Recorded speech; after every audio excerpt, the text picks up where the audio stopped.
Sunana Comrade Aminu Sani Ahali, shugaban Humanity Smiles All Day Foundation. Duka ta cikin shirin daga harshenka tare da ni Yusuf Yasab ɗan mutanen Badawa. Kamar yadda na faɗa ni ne CEO na Humanity Smiles All Day Foundation. Wannan suna ne da yake da alaƙa da ɗan adamtaka. Shi kuma ɗan adam duk lokacin da ka zo da wani abu da za ka sa masa farin ciki a rai yana da alaƙa da cewar har a gurin Allah kana da lada. Da haka mun samar da wannan sunan ne saboda manufarmu ta mu ga mun samarwa da al'umma wata madafa ko wani jigo a rayuwa wajen gudanar da al'amuransu na yau da kullum. Muke ganin ya kamata mu samar musu da wasu ababe na more rayuwa wanda muke fatan Allah Ubangiji ya cika mana buri don su amfana da wannan tsari. Misali, muna da tsare-tsare daga cikin irin tsare-tsaren da muka samar da shi daga na gwamnatin kasashen waje. Daga harshenka, daga harshenka, daga harshenka. Zuwa kuma na gwamnatocin cikin gida. Dukan inda muka san akwai wata gaba ko wata layi da muka san in mun shiga al'ummar mu za su amfana, insha Allah za ka gama a wannan layi. Da haka dukkan wani abu da yake in an same shi na more rayuwa al'umma za su yi farin ciki da shi, to wannan shine burin. A baya da irin wannan da muka ji game da irin tagomashin arziki da ake da bukata al'umma su kasance ma'ana su farin ciki a rayuwarsu. Masu kuka su kasance sun dawo suna darawa, wanda kuma yake darawa ya ci gaba da darawa. Akwai wani buri da ake kallon cewar ana buƙatar a cin masa har yanzu bai kai ba. Gaskiya akwai, saboda duk lokacin da ka ɗauko tafiya irin wannan ta manufa kake son ka cimma burinka, daga ciki burin ma ba zai cika ba don kuma ba saboda shi ɗan adam yana da burukan ya ga ya sa dubbannin al'umma farin ciki. Na farko duk abin da za ka yi kana kallon menene al'umma in kai musu za ka taimake su. Wannan ya sa duk abin da ka ɗauko idan burinka ka taimaki mutum 1000, to lokacin da ka taimaki mutum 1000 to mutum 2000 ne za su. To kaga ba za ka iya cika burinka ba ta wannan layi. Amma dai babban manufanmu shine mu ga mun rage adadin mutane da suke zaune suke zaman banza. Daga harshenka, daga harshenka, daga harshenka. Ba su da abin yi, ba su da sana'a, mu ga mun zamo silar warakarsu, mun samar musu da wani layi waɗanda ko bayan baranmu za su tuna mu ko za su yi mana addu'a. Da haka burukanmu suna da yawa na ganin mun taimake su, mun kuma jajirce wajen mu ga Allah ya taimake mu mun samu musu da farin ciki. Kamar yadda ka yi wannan kira, ka san duk tafiya irin wannan abu biyu ne yake janta. Akwai ainihin nasara, akwai kuma kishiyarta. Gaskiya ne. Bari mu fara da kishiyarta. Wani ƙalubale aka fahimci? To gaskiya alhamdulillahi dukkan tafiya ba ka rasa ƙalubale, domin shi ƙalubale kamar shi ne matakin nasara. Da haka mun tsinci kanmu a matsaloli daban-daban.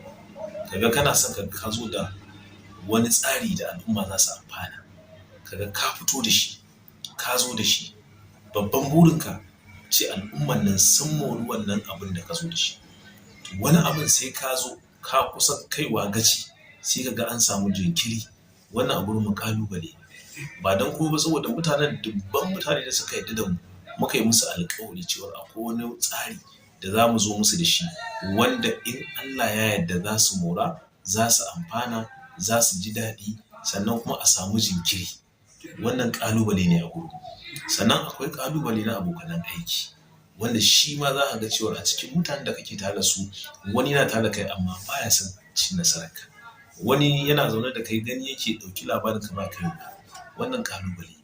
A cikin ƙalubale akwai abubuwan da muka ɗauko waɗanda ya kamata a ce al'umma sun yi mana addu'a. Wani abun za ga al'umma sun shiga ciki suna ganin cewar ya kamata mu yi kaza ba mu yi ba, ko kuma a'a mu sakacinmu ne ya sa muka samu fawo. Akwai abubuwan da yawa muke ganin ya kamata a ce mun ci nasara a kansu, kasancewa ba mu samu ba wannan za mu ji babu daɗi. Wannan ba ƙaramin ƙalubale ba ne. Sannan kuma akwai yanayin rayuwa za ka ga cewar kana son ka yi kaza ko saboda irin yanayin financial issue wani abu za ka ba za ka iya yin sa ba. Wannan shi ne babban kalubale a tare da mu. Domin duk mutumin da yake da manufa yana son ya ci nasarori, to idan aka ce za a yi wani abu da yake son za a amfana, to idan burinka bai cika ba a gurin wannan abin kalubale ne. Da haka wannan shine gaskiya kalubalen da muke fuskanta. Nasara kuma Alhamdulillah, ai mun samu nasarori masu yawa. Na farko babban nasarar da muka yi shine aminci da al'umma suka yi. Aminci da yawan al'umma da muke tare da su ba su samu ba su taɓa ganin ba su san inda za su same mu, amma duk lokacin da muka ce musu ga wani tsari da za su amfana, wannan suna kallon sa kamar ji suke wani wahayi ake so musu. Wannan ba karamin nasara ba ce. Sannan kuma duk abin da muka zo da shi al'umma suna karɓar sa hannu biyu, kuma bayan addu'o'i da suke mana, kuma daga cikin nasarorin da muka samu muna zaune da kowa lafiya. Duk lokacin da muka zo da wani abu al'umma sun karɓa, kuma mun zauna da su lafiya, babu tashi na babu kace na ce, babu ya jiya mun yi kaza yau ba an zo da abu kaza ba za mu yi ba. A'a, duk abin da muka zo da shi alhamdulillah mutane suna karɓa kuma muna cin daɗi.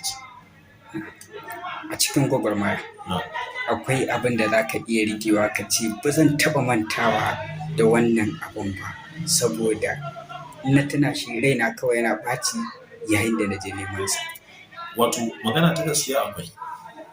Duk lokacin da ka tsinci kanka a cikin gwagwarmaya irin wannan, za ka ga dama mu a tsarin muna da plan A muna da plan B. Mafiya yawan lokuta mukan zo da wani abu da gaske kamar yadda na faɗa ɗazu, za ka ji cewar ga al'umma sun yarda da kai, ka zo musu da maganganu kuma sun aminta da su.